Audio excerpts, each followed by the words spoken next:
مکمل ناول جنون غربت قسط نمبر 2۔ گاڑی شمال کی طرف رواں دواں تھی۔ وہ مبہوت سی گزرتے ہوئے حسین مناظر کو دیکھ رہی تھی۔ بازل گاہے بگاہے ایک نظر اس پر ڈالتا اور پھر سڑک پر نگاہیں جما لیتا۔ وہ آج صبح ہی نکلے تھے۔ راستے میں ناشتہ کر کے وہ اب پھر سفر پر گامزن تھے۔ راستے خوبصورت تھے اور شاید ہم سفر بھی۔ سڑک ندی کے کنارے کنارے بھاگ رہی تھی اور کبھی کبھی کہیں سے برف پوش پہاڑ انہیں دکھائی دے کر اوجھل ہو جاتا تھا۔ تاریکی پھیلنے کے قریب وہ گیسٹ ہاؤس پہنچ چکے تھے اور سارا دن سفر کی وجہ سے تھکے ہوئے تھے۔ سورج کے غروب ہوتے ہی سردی کی لہر میں اضافہ ہوا تھا۔ بازل نے آتش دان میں خشک لکڑیاں جلائی تھیں جبکہ پریوش کپڑے بدلنے گئی تھی۔ بازل نے شیشے کے باہر دیکھا جہاں دھند آہستہ آہستہ پھیل رہی تھی۔ برقی روشنی میں دھند کا پھیلاؤ واضح ہو رہا تھا۔ پریوش خاموشی سے بازل کے پاس آ کر بیٹھ چکی تھی۔ ان کے درمیان لکڑی جلنے کی چٹخنے کی آوازیں تھیں۔ بازل نے پریوش کو دیکھا تھا۔ آنکھ کی روشنی میں اس کا چہرہ تمتما رہا تھا۔ بازل کی نظریں اس کی گردن سے ہوتے ہوئے اس کے سینے پر آ رکیں، گلے سے جھانکتی ہوئی سینے کی لکیر۔ بازل نے گہرا سانس لیا۔ بازل کو کافی کی طلب ہونے لگی تھی۔ سو باہر گاڑی سے کافی کا سامان اٹھا لایا تھا۔ یہ کس قدر خوبصورت ہے، کافی بنا کر اسے دیتے ہوئے پریوش نے شیشے سے باہر دیکھتے ہوئے کہا، جہاں دھند میں لائٹیں دیا بن کر ٹمٹما رہی تھیں۔ ہاں، سو تو ہے۔ کافی کا سپ لیتے ہوئے بازل نے کہا، ایک لمحہ جس میں سکون ہو کس قدر خوبصورت ہوتا ہے۔ لکڑی چٹخنے کی آوازیں، دھند پھیلتی ہوئی سردی کا عجیب سا احساس۔ یہ گیسٹ ہاؤس بازار سے ہٹ کر تھا، سو عجیب سی خاموشی کا سما تھا۔ وہ دن بھر کی تھکی ہوئی تھی، سو جلدی اٹھ کر بستر میں چلی گئی تھی۔ بازل کافی دیر وہاں بیٹھا رہا تھا۔ وہ گہری نیند میں تھی جب اسے احساس ہوا کوئی اس کے سینے کو چھو رہا ہے۔ ایک نئے لمس کا احساس جو عجیب سا نشہ طاری کر دینے والا تھا۔ ایک ہاتھ جو اس کے سینے کی گرمی کو چھوتے ہوئے نیچے کا سفر طے کر رہا تھا۔ پریوش کا وجود عجیب سی سرشاری سے لبریز ہو رہا تھا اور پھر اسے محسوس ہوا جیسے دو ہونٹ اس کے سینے کی تپش میں پگھلتے ہوئے دیوانہ وار اسے چومتے ہوئے اس کے پیٹ اور پھر شلوار میں چھپے دو ہونٹوں سے ٹکرائے تھے۔ ایک سسکی کے ساتھ اس کی آنکھیں یکدم کھلی تھیں۔ کمرے میں نیم تاریکی تھی۔ اس کی نگاہوں کو اندھیرے سے مانوس ہونے میں وقت لگا تھا۔ بازل ساتھ سویا ہوا تھا۔ کھڑکی سے باہر ہلکی ہلکی بارش گرنے لگی تھی۔ کیا وہ خواب تھا یا بازل؟ پریوش کو سمجھ نہیں آئی تھی۔ اسے اپنے بدن پر دو ہونٹوں کا احساس ابھی تک ہو رہا تھا۔ یہ عجیب سا احساس تھا، ایسا احساس جس میں خوف اور لذت دونوں ہی تھے، مگر وہ کیا تھا؟ خواب یا بازل یا کون؟ وہ سمجھ نہیں پائی تھی۔ صبح کی مدھم روشنی نے دھند کی چادر سے جھانکا تو بازل کی آنکھیں نیند سے کھل گئیں۔ سامنے کا منظر دل فریب تھا۔ وہ گہری نیند میں سوئی تھی۔ شریر بالوں کی لٹ چہرے کو چوم رہی تھی اور اس کے گریبان سے اس کا شعلہ بدن حسن دعوت نظارہ دے رہا تھا۔ بازل نے گہرا سانس لیا اور بستر سے اٹھ بیٹھا۔ اگر وہ اسے دیکھتا رہتا تو شاید وہ اپنے آپ پر قابو نہ رکھ پاتا۔ وہ خاموشی سے اٹھ کر باہر آیا اور سگریٹ پینے لگا۔ پیرس اور نیو یارک کی زندگی میں اس کا واسطہ بہت ساری حسیناؤں سے پڑا تھا۔ عورت کا بدن بازل کے لیے نیا نہیں تھا۔ وہ سینکڑوں حسینوں کے جسم کا جام پی چکا تھا، مگر وہ گندمی رنگ کی لڑکی میں عجیب سی کشش تھی۔ بازل واپس روم میں پریوش کو جگانے آیا تو وہ اب سیدھی لیٹی تھی، بستر کی سلوٹوں میں بکھرا ہوا سانچے میں ڈھلا بدن، دھڑکتے ہوئے سینے کی سمندری لہریں۔ بازل بے اختیاری سے آگے بڑھا اور اس کے لبوں پر لب پیوست کر دیے۔ کیا کر رہے ہیں آپ؟ اسے دھکا دیتی ہوئی وہ بیدار ہوئی تھی۔ جو میرا حق ہے وہی، وہ سکون سے کہتا ہوا دوبارہ اس پر جھکا تھا۔ پرے ہٹے، ایسے نہیں کر سکتے آپ میرے ساتھ۔ وہ اٹھ بیٹھی تھی۔ وہ کیوں نہیں کر سکتا ہوں؟ بازل کو اس کا انداز برا لگا تھا۔ اس کی بیوی تھی اور ایسے برتاؤ کر رہی تھی جیسے وہ کوئی اجنبی ہو۔ بس نہیں کر سکتے آپ۔ بازل آگے بڑھا اور اس کے بازوؤں کو پکڑتے ہوئے اسے اپنے قریب کیا اور اس کی آنکھوں میں جھانکتے ہوئے بولا، تم میری بیوی ہو اور میں جو چاہوں تمہارے ساتھ کر سکتا ہوں۔ جی نہیں۔ وہ بازل کے بازوؤں میں کسمسا کر رہ گئی تھی۔ بازل نے جواباً اسے بیڈ پر گرا دیا تھا۔ میں تمہارے ساتھ محبت سے پیش آ رہا ہوں اور تم اتنا سب کچھ ہونے کے باوجود الٹا مجھے ہی نخرے دکھا رہی ہو۔ بازل نے غصے سے اسے دیکھا تھا۔ مجھے چھوڑیں آپ۔ نہیں چھوڑوں گا۔ اسے مزید اپنے قریب کرتے ہوئے بازل نے سختی سے جواب دیا تھا۔ آپ کو ہو کیا گیا ہے؟ بازل کو خود سمجھ نہیں آ رہی تھی کہ اسے ہو کیا گیا ہے۔ مجھے کچھ نہیں ہوا ہے، جو ہوا ہے تمہیں ہوا ہے، وہ سرد لہجے میں کہتا ہوا دور ہٹا تھا۔ پریوش جو اس کے یوں قریب آنے سے نڈھال ہو رہی تھی، اس کی جان میں جان آئی تھی۔ یقیناً رات بھی بازل ہی تھا جو اس کے سوتے میں اس کے ساتھ کچھ کر رہا تھا۔ پریوش کو یقین ہو گیا تھا، تم میرے صبر کا امتحان لینا بند کر دو گی تو اچھا ہوگا، بازل نے اسے دیکھتے ہوئے کہا تھا۔ پریوش کو سمجھ نہیں آ رہی تھی وہ کیا کرے، نہ اسے اپنے انکار کی سمجھ آ رہی تھی، نہ بازل کے انداز کی۔ وہ الجھن میں تھی۔ کچھ بھی ہو مگر تم میرے ساتھ زبردستی نہیں کر سکتے ہو بازل۔ او ریئلی؟ اس نے ہونٹ سکیڑے اور سر سے پاؤں تک اس کا جائزہ لیا۔ ہاں بالکل۔ وہ غصے سے لال ہوئی تھی۔ اب تک تو تمہیں کچھ سمجھ جانا چاہیے تھا، میں کچھ بھی کر سکتا ہوں میری جان۔ اس کو پکڑ کر قریب کرتے ہوئے وہ ہولے سے اس کے کان میں بولا تھا، پیچھے ہٹو ورنہ میں شور مچا دوں گی۔ بازل نے جواباً اس کے ہونٹوں کو اپنے ہونٹوں کی گرفت میں جکڑا تھا۔ پری کا بدن گویا سمٹ کر اس کے جلتے ہوئے لبوں پر آن ٹھہرا تھا۔ وہ اس کی گرفت میں یوں تھی جیسے کوئی چڑیا باز کے پنجوں میں جکڑی ہوئی ہو۔ تمہیں ہر چیز کا ڈیمو کر کے دکھانا پڑتا ہے۔ وہ اس کے ہونٹوں کو آزاد کرتا ہوا بولا تھا، تم غلط کر رہے ہو بہت۔ وہ چلائی تھی، اگر تمہارا اشارہ تمہارے ہونٹوں کے جام کو پینے کی غلطی کی طرف ہے تو ایسی غلطیوں کی اب عادت ڈال لو سینوریٹا۔ وہ شوخی سے کہتا ہوا دروازے کی سمت بڑھ گیا تھا اور پری وہیں کھڑی کی کھڑی رہ گئی تھی۔ پریوش کی طبیعت ٹھیک نہیں تھی، اس لیے وہ اکیلے ہی گھومنے نکل گیا تھا اور ابھی واپس آیا تھا۔ روم میں داخل ہوتے ہی اس نے 0 وولٹ کا بلب جلایا۔ محترمہ پورے بیڈ پر ہی تقریباً آڑی ترچھی لیٹی ہوئی تھی، خواب خرگوش کے مزے لے رہی تھی۔ ہونٹ بھیجتے ہوئے بازل نے کوٹ کرسی پر پھینکا اور کچن میں آیا جہاں خالی فریج اس کا منہ چڑھا رہی تھی۔ کیا مطلب ہے یار، وہ بڑبڑایا اور بھرنایا ہوا واپس روم میں آیا اور جان بوجھ کر دروازہ زور سے پٹخ کر بند کیا۔ اس نے آواز پر ایک آنکھ کھول کر اس کو دیکھا تھا مگر مجال ہے کوئی مزید رد عمل دیا ہو۔ کافی دیر وہ بیڈ پر اس کے آڑے تیرچھے وجود کو دیکھتا رہا۔ میں کہاں لیٹوں اب؟ وہ بھنا گیا۔ اف، کہیں بھی لیٹ جاؤ، نیند میں ڈوبی آواز میں بولی۔ کہاں لیٹوں؟ بیڈ پر تو تم بے ہنگم طریقے سے سو رہی تھی۔ اس کے پاؤں کو پکڑ کر گھسیٹ کر اسے کنارے کرتے ہوئے وہ تپا گیا۔ ابھی اسے لیٹے ہوئے 2 منٹ بھی نہیں ہوئے تھے کہ ہمیشہ کی طرح پہلے اس کی ٹانگ اس کے اوپر آئی اور اس سے پہلے کہ وہ کچھ کہتا موصوفہ نے اس کو کاندھے کو تکیہ بنا لیا تھا۔ اسے کوفت ہوئی تھی۔ جاگتے ہوئے جب وہ قریب آتا تھا تب وہ دور ہوتی تھی اور سوتے ہوئے اسے خود پتہ نہیں چلتا تھا کہ وہ کہاں پڑی ہوئی ہے۔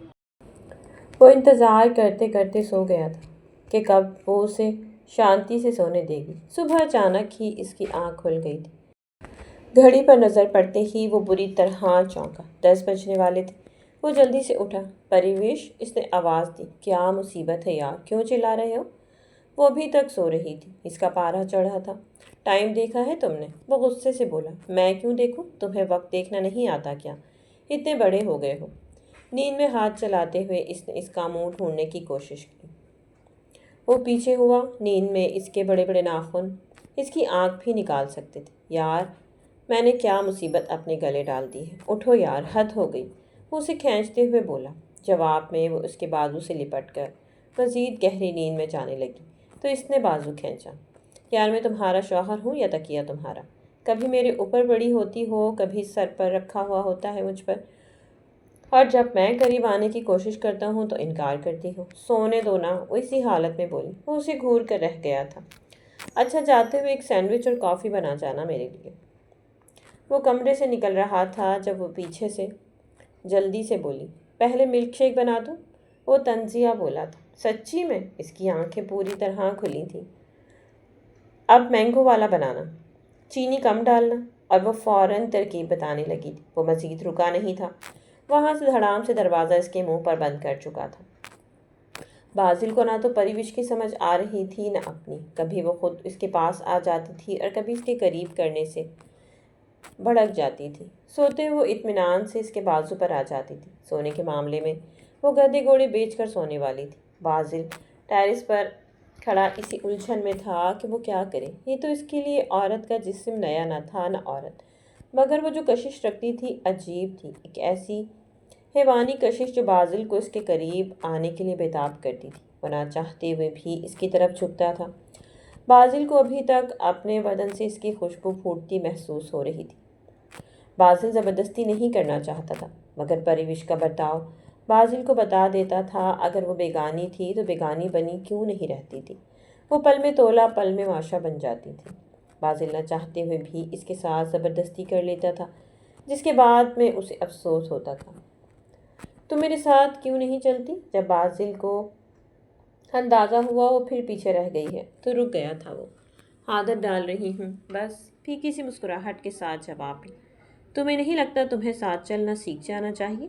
وہ اب دانستہ آہستہ قدموں سے چل رہا تاکہ وہ پھر اس سے پیچھے نہ رہ جائیں۔ میں نے سیکھا تو تھا، پر تمہیں تیز چلنے کی عادت ہے ہمیشہ سے۔ وہ اسے کہنا چاہتی تھی کہ اسے اس کو پیچھے چھوڑ دینے کی عادت تھی، مگر کہہ نہیں سکی۔ وہ جانتا ہی کہاں تھا کچھ پری کے دل کے بارے میں، مگر وہ بنا کہے بھی اس کے دل کی بات سن لیتا تھا، سو رک گیا۔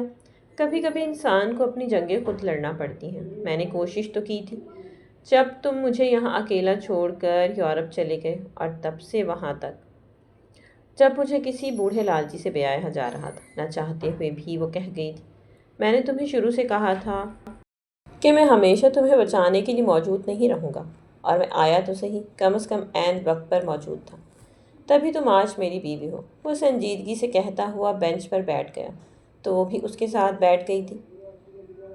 وہ اسے دیکھ رہی تھی، وہ ہمیشہ اسے بچا لیتا تھا اور وہ اس پر بھروسہ کرتی تھی ہمیشہ سے ہی، یہاں تک کہ اس بات سے بے خبر وہ دل میں کیا سوچتی ہے، اور وہ بھی بس انسانی ہمدردی کے لیے شاید اس کے حق میں بولتا تھا، ورنہ ان کے درمیان کچھ بھی نہ تھا، مگر محبت تو نہیں تھی نا۔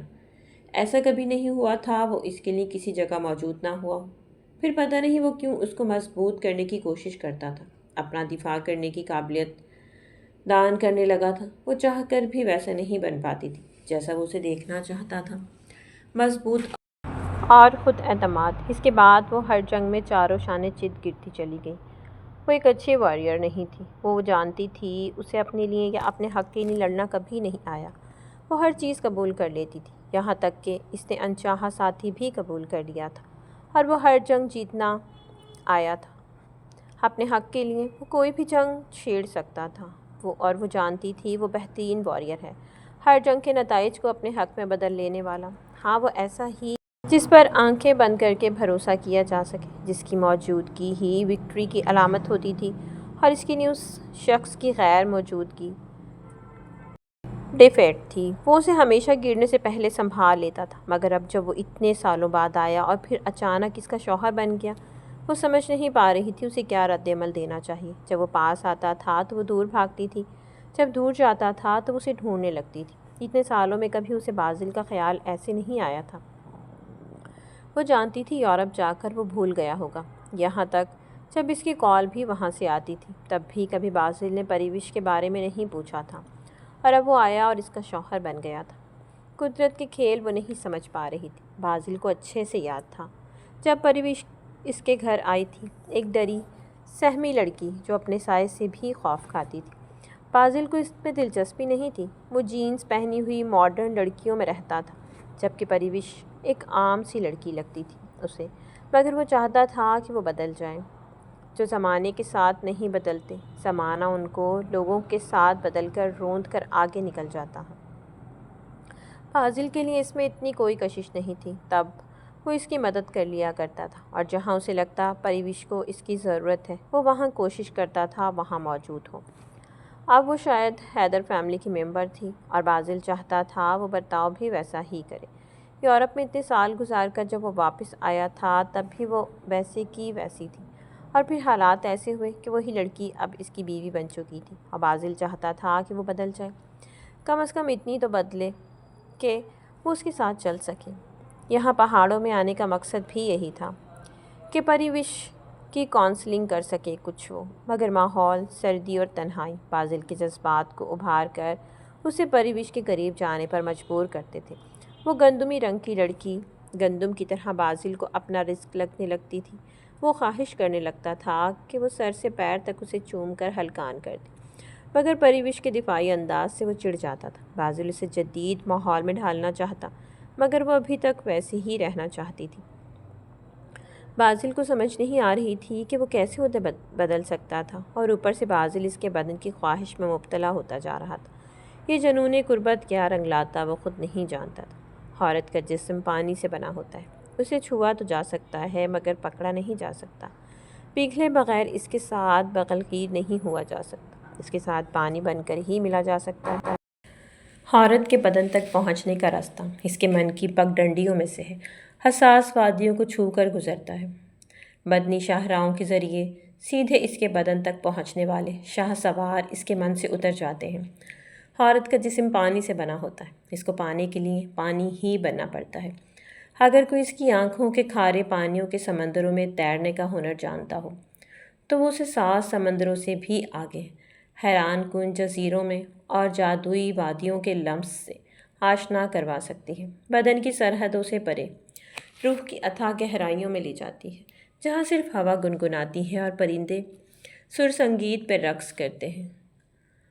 وہ کہنا کائنات کے آسمان کو چھوتے کوہساروں میں لے کر جاتی ہے، جہاں سکوت بولتا سنائی دیتا ہے، در و دیوار خاموش، بدن کی سرسراہٹ سنتے ہیں، پہاڑوں کی گود سے بہتے جھرنوں کی کل روح پہ کپ کپی طاری کرتی ہے۔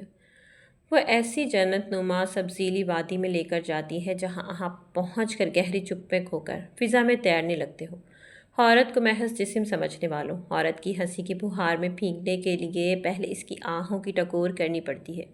اگر آپ اس کی زندگی میں پھیلے دکھوں کے جزیروں میں ساتھ ساتھ چلتے ہو تو پھر وہ آپ کو کوہکاف اور کہکشاں میں اڑا کر لے جا سکتی ہے۔ عورت ان گنت جیون جیتی ہے، ہر جیون کی تہ میں اترنا ہر مرد کے بس میں نہیں ہوتا۔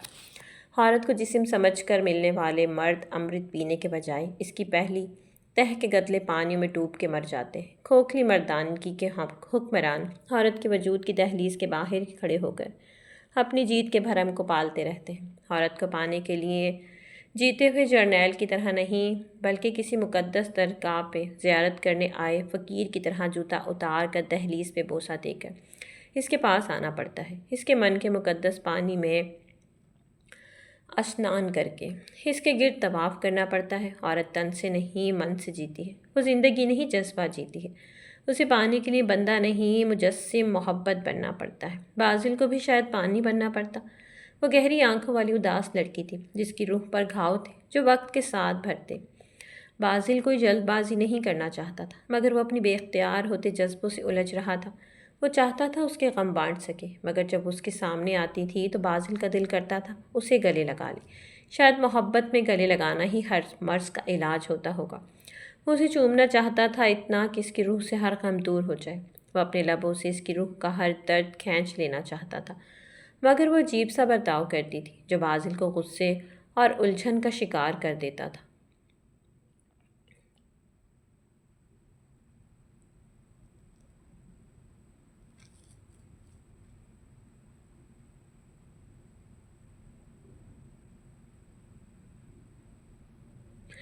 یہ میں تمہارے لیے نائٹ ڈریس لایا ہوں۔ بازل نے اسے ڈریس پکڑایا تھا۔ پریوش نے اسے کھول کر دیکھا۔ استغفر اللہ، میں یہ کبھی نہیں پہنوں گی۔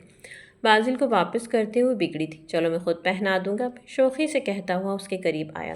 خبردار، وہ پیچھے کو ہٹی تھی مگر پیچھے دیوار تھی۔ وہ اس کے سامنے کھڑا تھا، بالکل قریب، اس کی آنکھوں میں جھانکتا ہوا۔ تمہیں نکھرنا چاہیے، سنورنا چاہیے، میرے لیے، اپنے لیے۔ میں جیسی ہوں ویسے ہی ٹھیک ہوں۔ ٹھیک ہو مگر اس سے زیادہ بہتر ہونا چاہیے تمہیں۔ میں تمہیں محبت سے سمجھاتا ہوں مگر تم مجھے زبردستی پر مجبور کرتی ہو۔ وہ اس کے بالوں کو کان کے پیچھے اڑستے ہوئے بولا تھا۔ پریوش کے دل کی دھڑکنیں تیز ہونے لگی تھی۔ وہ جب اس کے پاس آتا تھا پری کا حال عجیب سا ہو جاتا تھا۔ دیکھیں، آپ دور ہو کر بات کریں، میں دور ہونے کے لیے تمہارے پاس نہیں آیا ہوں۔ مزید اس کے قریب ہوتا ہوا مخمور لہجے میں بولا تھا۔ آپ ٹھیک نہیں کر رہے گے۔ وہ منمنائی تھی۔ اگر بیوی کو قریب کرنا اور اسے محبت سے سنوارنا ٹھیک نہیں تو میں غلط ہی اچھا ہوں۔ دیکھیں، آپ ایسے جب کرتے ہیں تو مجھے بہت عجیب لگتے ہیں۔ آپ دور ہو کر بھی بات کر سکتے ہیں۔ وہ گھبرائی ہوئی تھی۔ تو تم شرافت سے میری بات مان لیا کرو۔ بازل نے اسے دیکھ رہا تھا، گھبرائی ہوئی، کانپتی ہوئی پلکیں اور گلابی ہونٹ جو دانتوں میں دبا رہی تھی۔ بازل نے بمشکل خود کو بہکنے سے روکا تھا۔ محبوبہ کی قربت میں بہکا ہوا مرد کتنا خوبصورت ہوتا ہوگا مگر وہ بہکنا نہیں چاہتا تھا۔ وہ اس کی بیوی تھی مگر برتاؤ ایسے کرتی تھی جیسے وہ اجنبی ہو۔ تو تم یہ نہیں پہنو گی؟ نہیں، پھر مجھے تمہیں یہ زبردستی پہنانا پڑے گا۔ وہ شوخی سے اسے دیکھتا ہوا مسکرایا تھا۔ آپ ایسا نہیں کر سکتے، ہم یہاں پہاڑوں میں اکیلے ہیں، سو جان من میں کچھ بھی کر سکتا ہوں، آزما کر دیکھ لو۔ وہ سنجیدگی سے اسے دیکھنے لگا تھا۔ پریوش کو لگا وہ واقعی بہت سنجیدہ تھا اور اس کا کچھ پتہ نہیں چلتا تھا۔ کچھ دنوں سے جیسے وہ پیش آ رہا تھا وہ عجیب تھا۔ ٹھیک ہے، میں پہن لوں گی، پری نے وقتی طور پر ہتھیار ڈالنے میں ہی عافیت سمجھی تھی۔ وہ پیچھے ہوا۔ شکریہ بیگم، پری کی جان میں جان آئی تھی۔ وہ اپنی غربت سے پری کو بھی ہلکان کرنے لگا تھا، ہر پری اس کی باہوں میں بہکنا نہیں چاہتی تھی۔ وہ جھجکتے ہوئے بازل کا دیا نائٹ ڈریس پہن کر روم میں آئی تھی۔ بازل نے موبائل استعمال کرتے ہوئے ایک نظر اٹھا کر اسے دیکھا تھا اور پھر وہ دیکھتا ہی رہ گیا تھا۔ سنہرے بدن پر سرخ رنگ کی نائٹی غضب ڈھا رہی تھی۔ پریوش بازل کو یوں مبہوت ہو کر اپنی طرف دیکھتا پا کر شرم سے لال ہو گئی تھی۔ وہ ویسٹرن طرز کی باریک نائٹی تھی جس سے پریوش کا خوبصورت بدن یوں جھانک رہا تھا جیسے چاند بادلوں میں سے گزر رہا ہو۔ بازل کو ایسے دیکھ کر یوں لگ رہا تھا جیسے وہ خواب دیکھ رہا ہو۔ وہ سیدھا ہو کر بیٹھ چکا تھا اور پورے انہماک سے وہ خوبصورت منظر دیکھ رہا تھا جو پریوش چھپانے کی کوشش میں ہلکان ہو رہی تھی، مگر وہ نائٹی ایسی تھی کہ پری لاکھ کوشش بھی کرتی وہ کچھ بھی چھپا نہیں پاتی۔ بازل اسے دیکھتے ہوئے کھوتا جا رہا تھا۔ ایک جنون کی لہر تھی جو اس کے بدن میں سرایت کرنے لگی تھی۔ پریوش نے تیزی سے بلینکٹ میں گھسنے کی کوشش کی تھی جسے بازل نے پکڑ کر ناکام کر دیا تھا۔ بازل کے لیے وہ خوبصورت منظر تھا راگا پوشی کو دیکھنے سے بھی زیادہ۔ کیا تم کچھ دیر یوں ہی میرے سامنے نہیں بیٹھ سکتی؟ وہ سرگوشی میں بولا تھا۔ نہیں، مجھے بلینکٹ دیں پلیز۔ بازل نے ہاتھ بڑھا کر اس کے شفاف گالوں کو چھوا تھا جو برف کی طرح نرم تھے۔ تم جانتی ہو میں نے تم سے شادی کیوں کی؟ نہیں، کیوں کی؟ کیونکہ مجھے لگا تمہیں کسی ایسے کی ضرورت ہے جو تمہاری جنگ لڑ سکے، مگر اس فیصلے نے میرے اندر ایک ایسی جنگ چھیڑ دی جو میں روز کبھی جیت جاتا تو کبھی ہار جاتا۔ وہ سرک کر اس کے دھڑکتے بدن کے قریب آیا تھا۔ کمرے میں آتش دان میں لکڑیاں جل رہی تھیں، مگر بازل کو اپنے اندر ایک ایسی آگ جلتی ہوئی محسوس ہوئی جو پریوش کی غربت سے شاید بجھتی۔ ایسا کچھ نہیں ہے، وہ بلینکٹ چھڑاتے ہوئے بولی تھی۔ ایسا ہی ہے، ہم کسی ایسے انسان سے نہیں بھاگ سکتے جو ہمارے اندر ایک دم سانس لینے لگا ہو۔ میں چاہتا ہوں تم بدلو، ایسا نہیں کہ میں تمہاری فقط ہوس میں مبتلا ہوں۔ مجھے خیال آتا ہے کہ ہم دونوں ایک جیسے اگر نہیں بھی ہیں تو کیا ہوا، ہم کوشش کر سکتے ہیں ایک جیسا ہونے کی۔ میں جیسی ہوں ویسی ہی ٹھیک، وہ سر جھکائے بولی تھی۔ میں تمہیں بدلنا اس لیے نہیں چاہتا کہ تم جیسی ہو ویسی اچھی نہیں لگتی ہو، میں اس لیے بدلنا چاہتا ہوں تاکہ تم زندگی کو مختلف نگاہ سے دیکھو اور جی سکو۔ پریوش نے نگاہیں اٹھا کر اسے دیکھا تھا۔ وہ خطرناک حد تک خوبصورت تھا۔ پریوش کو اندازہ ہوا تھا کہ وہ اس خوف میں مبتلا ہے کہ کہیں بازل سے اسے محبت نہ ہو جائے۔ اس نے جس چیز سے محبت کی ہمیشہ چھین لی گئی تھی۔ بازل نے شاید ڈر اس کی آنکھوں میں پڑھا تھا، تبھی بولا، تمہیں اگر ڈر ہے کہ میں بدل سکتا ہوں یا وقت گزاری کر رہا ہوں تو بول سکتی ہو، ہم اپنے دل کی الجھنیں مل کر سلجھا سکتے ہیں۔ پریوش نے گہرا سانس لیا تھا۔ نفسیاتی ڈر اتنی آسانی سے نہیں جاتے۔ ہر انسان کا کوئی فوبیا ہوتا ہے، کوئی بلندی سے ڈرتا ہے، کوئی پانی سے۔ پریوش محبت سے ڈرتی تھی۔ وہ بازل کو اس لیے نہیں دیکھنا چاہتی تھی کہ اسے بازل سے محبت نہ ہو جائے، اور بازل اسے اس لیے دیکھ رہا تھا شاید اسے محبت ہو گئی تھی۔ وہ دونوں اپنی اپنی جگہ ایک ایسی جنگ لڑ رہے تھے جس میں کوئی ایک بھی ہارتا تو شکست دونوں کو ہوتی۔ بازل نے اسے اپنے قریب کیا ہوا تھا، پر یہ اپنی سوچوں میں گم اتنی تھی کہ اسے پتہ نہیں چلا۔ بازل پریوش کے بدن سے اٹھتی خوشبو کو محسوس کرتے ہوئے اپنا ضبط آزما رہا تھا، ورنہ اس کی چاہت تھی کہ پری کی خوشبو کو اپنی سانسوں میں بسا لے۔ کمرے سے باہر تاریکی پھیل رہی تھی اور کمرے کے اندر ذرا ذرا سی غربت، شاید ان کی کہانی ابھی شروع ہو رہی تھی۔ کون جانے، وہ اسے نظریں ملا کر بات نہیں کر پا رہی تھی، وہ جس سے وہ بظاہر بے پرواہ نظر آنے کی کوشش کرتی تھی، مگر حقیقت میں وہ جانتی تھی اس شخص سے اسے محبت ہو گئی تھی۔ جب وہ سامنے ہوتا تھا تو وہ اس کی نظریں اس کے چہرے کو ڈھونڈتی تھی، اور جب وہ سامنے آتا تھا تو اس کی نگاہوں سے دور بھاگنا چاہتی تھی۔ وہ جانتی تھی کہ وہ اسے ایک 20 سال کی کم عقل لڑکی کی طرح ٹریٹ کرتا ہے، وہ اس کی چھوٹی چھوٹی ضدیں خاموشی سے پوری کرتا ہے۔ پورے خاندان میں جس کی ایگو کے چرچے تھے وہ اس کی باتیں سن لیتا تھا۔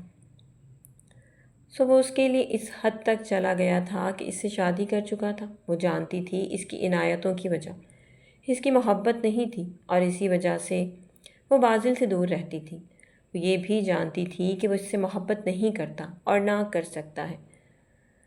وہ دیو مالائی شہزادوں کی طرح وجیح شکل تھا۔ وہ کنیزوں جیسی عام صورت، بھلا وہ اس سے محبت کر سکتا ہے؟ وہ شاید اس کی ہوس رکھتا، تبھی وہ اس کے پاس آنا چاہتا تھا۔ وہ ساری تکلیف وہ سچ جانتی تھی، مگر پھر بھی جب وہ اس کے سامنے آتا تھا اس کا دل بے اختیار ہو کر چلانے لگتا تھا کہ وہ اس کی محبت میں اوندھے منہ گر چکی ہے۔ وہ کبھی اس کی نسوں میں خون کے ساتھ شامل ہو کر گردش کرنے لگا، اسے پتہ ہی نہیں چلا تھا، مگر وہ بازل کے سامنے ایسا کچھ ظاہر نہیں کرتی تھی۔ وہ اپنی انہی سوچوں میں تھی جب وہ آیا تھا۔ کیا ہوا؟ وہ دروازے میں کھڑا اس سے پوچھ رہا تھا۔ کیا کسی نے کچھ کہا ہے؟ تمہیں کسی چیز کی ضرورت نہیں پڑی؟ اتنے دن گزر گئے اور تم نے مجھے کسی چیز کا نہیں بولا اپنے لیے۔ اس کی تشویش پہلی بار اسے اچھی نہیں لگی تھی۔ مجھے کچھ نہیں چاہیے، اور اب میں ہر چیز کے لیے آپ کو تنگ کرنے سے رہی۔ میں ٹھیک ہوں۔ اس کے انداز سے چونکا تھا۔ تمہیں کیا ہوا ہے لڑکی؟ اس نے نگاہیں اٹھا کر اسے دیکھا۔ مجھے تم ہو گئے ہو، وہ کہنا چاہتی تھی۔ مجھے تم چاہیے ہو۔ مجھے کسی چیز کی نہیں، بس تمہاری ضرورت ہے۔ اسے احساس نہیں ہوا کہ کب اس کی آنکھوں کے گوشے نم ہوئے تھے۔ ہر وہ اس کی آنکھوں کی نمی دیکھ کر ایک لمحے کو حیران ہوا تھا، اور پھر لپک کر اس کے پاس آیا۔ اوہ لڑکی، کیا ہوا تمہیں؟ یہ آنکھوں میں آنسو؟ کیا تمہیں کسی نے ہرٹ کیا ہے؟ وہ بے چین ہوا تھا۔ اپنے لیے اس کی بے تحاشا فکر، پریشانی، ہر ضد کو پورا کرنا، سب کام چھوڑ کر اس کی ایک کال پر کہیں سے بھی آ جانا۔ وہ اس کا شوہر تھا اور وہ اس کی بیوی، مگر وہ چاہتی تھی وہ اس کی محبوبہ ہوتی، اور وہ اس کا محبوب۔ وہ عجیب الجھن میں تھی۔ دیکھو، میں کبھی بہک جاتا ہوں، مگر اس کا مطلب یہ نہیں کہ میں جان بوجھ کر تمہیں ہرٹ کرنے کا سوچ رہا ہوتا ہوں۔ وہ نرمی سے کہتا ہوا اس کے پاس بیٹھا تھا، اسے دیکھنے لگی تھی۔ وہ مضبوط تھا، خود اعتماد تھا، بہادر اور جیدار، اور بہت زیادہ خوبصورت، اور وہ ایک ڈری ہوئی کبوتر۔ بس پتہ نہیں اس نے کیا سوچ کے مجھے اپنایا، ہمدردی کے لیے۔ وہ کچھ نہیں بولی تھی۔ اسے خاموش پا کر وہ اس کے پاس ہوا تھا۔ سب ٹھیک ہو جائے گا۔ وہ اس کے کاندھے کو تھپک رہا تھا، جیسے تسلی دے رہا ہو، مگر پریوش کا دل ان دنوں کچھ عجیب الجھنوں میں تھا۔ اسے کچھ بھی اچھا نہیں لگتا، یہاں تک کہ وہ اپنا آپ بھی نہیں۔ وہ جانتی تھی کہ اسے روٹھنا آتا تھا، اور وہ واحد انسان تھا جسے اسے منانا آتا تھا۔ اوس میں بھیگتے ٹیرس پہ کھڑی وہ ہمیشہ کی طرح صرف اس کے بارے میں سوچ رہی تھی، چاہتے ہوئے نہ چاہتے ہوئے بھی۔ اس کی یاد سانس کی طرح تھی۔ دانستہ کبھی وہ یاد نہیں آیا تھا، پتہ نہیں وہ کیوں یاد آتا تھا، شاید کبھی وہ اسے بھولی ہی نہیں۔ بازل کی گاڑی کی آواز سن کر وہ چونکی تھی۔ وہ آج ہی یہاں ہنی مون سے لوٹے تھے، اور وہ اسے گھر ڈراپ کر کے باہر چلا گیا تھا۔ گاڑی پورچ میں کھڑی کر کے وہ اپنے ویسٹ کوٹ کے بٹن کھولتا ہوا اتر رہا تھا۔ بلیک پینٹ، کوٹ اور بلیک شرٹ، گھڑی کو کلائی پر گھماتا ہوا، بے نیاز۔ پتہ نہیں وہ اتنا بے نیاز کیسے ہو پاتا تھا، یا شاید وہ دیوتا تھا، اور وہ اس کی داسی بن چکی تھی۔ بے نیازی اور بے اعتنائی اس کے سرشت میں تھی، اور وہ اس کی نگاہوں کے سامنے چلتا ہوا غائب ہو گیا تھا۔ اس نے کافی کے مگ کو دیکھا۔ کافی ٹھنڈی ہو چکی تھی۔ یہ کوئی نئی بات بھی نہیں تھی، اسے ٹھنڈی کافی پینے کی عادت ہو گئی تھی، اور وہ اس بات پر ہنستا تھا اکثر۔ وہ کیسے بتاتی کہ یہ عادت بھی اسے اس کی وجہ سے ملی تھی؟ وہ جانتی تھی وہ فریش ہو کر اگلے 20 منٹ میں کھانے کی میز پر ہوگا۔ ڈسپلن اسے پسند تھا، گھڑی کے ساتھ چلتا تھا۔ ڈسپلن زہر لگتا تھا۔ وہ کبھی بھی لگی بندی روٹین کی زندگی گزارنے کی راضی نہیں ہو پائی تھی۔ اسے تھرلنگ اور ہر لمحہ زندگی انجوائے کرنا پسند تھا۔ کھانا لگ گیا ہے، ملازمہ نے آ کر اسے اطلاع دی۔ بھوک نہیں ہے مجھے۔ خاتمہ کو اس نے چلتا کر دیا، اور خود اس کا ویٹ کرنے لگی۔ اتنے دنوں میں وہ اتنا تو اسے جان گئی تھی، وہ اس کا خیال رکھتا تھا، اور ہمیشہ کی طرح وہ سدا کا بے نیاز شخص اسے بلانے آیا تھا۔ کیا ہوا لڑکی؟ شال کندھوں پر ڈالے وہ اس کے لیے آ گیا تھا۔ مجھے بھوک نہیں۔ وہ چپ چاپ اس کے ساتھ ٹیرس پر کھڑا ہو گیا۔ کتنا عجیب انسان تھا وہ، بنا کچھ کہے اسے سن لیتا تھا۔ دیوتا۔ وہ زیر لب بڑبڑائی۔ کیا کہا؟ وہ چونکا۔ کچھ نہیں۔ ٹیرس کی شام کتنی خوبصورت ہوتی ہے۔ ریکنگ پر جھکتے ہوئے وہ بولا تو پلٹ کر اسے دیکھنے لگی۔ شاید وہ بھی اس لمحے بھر کے لیے فیسینیٹ کرتی تھی۔ چند دن سے وہ بدلا بدلا سا برتاؤ کر رہا تھا۔ اس کے زیادہ قریب بھی نہیں آتا۔ پریوش کو سمجھ نہیں آ رہی تھی کہ وہ اس سے کیا چاہتی تھی۔ پاس آنے پر وہ بدک جاتی تھی اور دور جانے پر وہ چڑ جاتی تھی۔